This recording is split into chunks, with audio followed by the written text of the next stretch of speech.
पाकिस्तान एक बहुत बड़े कंफ्यूजन में जीता है कि वो इस्लाम का रखवाला है या इस्लामिक बम है और पता नहीं क्या क्या है। पाकिस्तानी जब खेल के मैदान में उतरते हैं तो उनको लगता है कि दीन को बचाने का जिहाद चल रहा है। कभी नमाज पढ़ना, बिना अल्लाह के एक लफ्ज न बोलना, शॉट सुभान अल्लाह, विकेट माशा अल्लाह, जीत इंशा अल्लाह और हार या अल्लाह। और जब भारत के सामने पाकिस्तान वाले उतरते हैं तो तनिक और फन्ने खान बनते हैं। ये अभी भी इसी गलत फहमी में जीते हैं कि हमने तो इन पे 1000 साल तक राज किया है। इमरान खान कहता था कि भारत के साथ मैच कश्मीर के लिए जिहाद है। वकार यूनिस को हिंदुओं के सामने नमाज पढ़ना अच्छा लगता था। नमस्कार, आप देख रहे हैं TFI, भारतीय सोशल मीडिया का OG। एक आतंकवादी मुल्क जिसकी विशैली सोच का जन्म ही 10 लाख से ज्यादा हिंदू और सिखों की हत्या और बलात्कार से हुआ था, जिसका संचालन एक दुष्ट सेना कर रही है। एक ऐसा आतंकवादी मुल्क जिसे कुछ लोग अपना उल्लू सीधा करने के लिए और भारत की बर्बादी के लिए भाड़े पर लेते हैं। एक ऐसा आतंकवादी मुल्क जो वैश्विक जिहाद उद्योग का केंद्र भी है और जिसे हर वक्त सेना और मुल्लाह का खतरनाक गठजोड़ और घातक बनाने के लिए जुगत भिड़ाता रहता है। यही है पाकिस्तान की सच्चाई, जिसे जानबूझकर अनदेखा करने की कोशिश में लगे रहते हैं हमारे अमन की आशा वाले ढोंगी। सीमांत आतंकवाद की तरह क्रिकेट भी अब सेना और मुल्लाह के गठजोड़ के लिए काफिरों पर अपना वर्चस्व जमाने के लिए एक संभावित ब्रह्मास्त्र के तौर पर परख रही है, जिन पर हर किस्म की जीत इनके श्रेष्ठता का प्रतीक है। पाकिस्तान के ड्रेसिंग रूम में तबलीगी जमात की सेंध बहुत पहले पड़ चुकी है, जिसमें इस्लामी प्रतीक दिखाना अनिवार्य है, जैसे खिलाड़ियों द्वारा नमाज, जैसा कि हमने वर्ल्ड कप में कई बार देखा। हर जवाब की शुरुआत अल्लाह का शुक्र है से शुरू करना इत्यादि। इसकी अवहेलना करने वाले क्रिकेटरों का क्या हश्र होता है, जरा यूनिस खान और शोएब अख्तर से पूछिएगा, जिनमें यूनिस भाई को कप्तानी के पद से उन्हीं के साथियों ने जबरदस्ती हटाया था।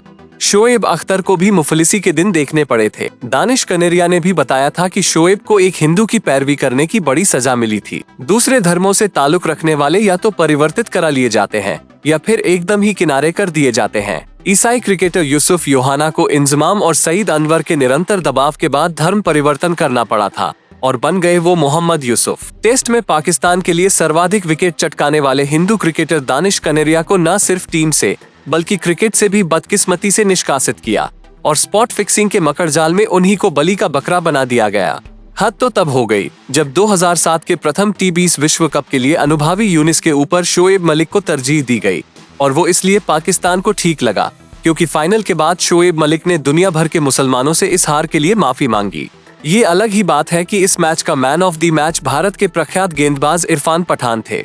समझे बाबू? अब तुलना कीजिए इस 1997 के क्लिप से, जब सईद अनवर ने भारत के खिलाफ अपने ताबड़तोड़ 194 रन की पारी के बाद रवि शास्त्री को धारा प्रवाह अंग्रेजी में इंटरव्यू देते दिखे, जो अब तो लगभग इस्लामिक उपदेश समान लगता है। अगर ICC में थोड़ी भी गैरत बाकी है तो उन्हें पाकिस्तान के खिलाफ अंतर्राष्ट्रीय खेल प्रतियोगिताओं को अपने धार्मिक आडंबरों का प्रचार करने के अपराध में कड़ी कार्रवाई करनी चाहिए।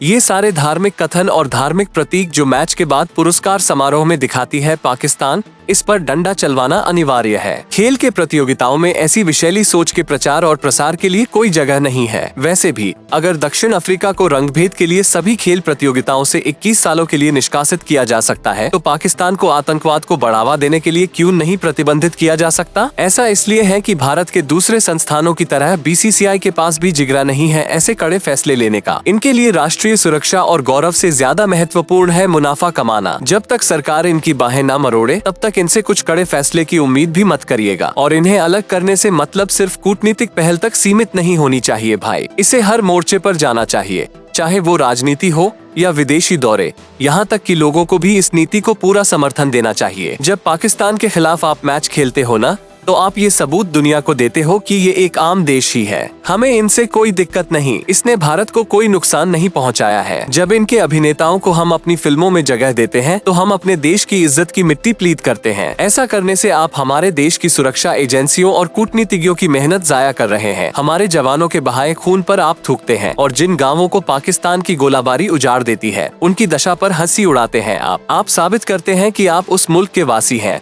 जिसमें कोई स्वाभिमान नहीं है और जो मनोरंजन और मुनाफे को इज्जत और आत्मरक्षा के ऊपर रखता है। और आप चाहते हो कि सारा विश्व आपका सम्मान करे और आप एक महाशक्ति बने। दिल बहलाने को गालिब, ये ख्याल अच्छा है।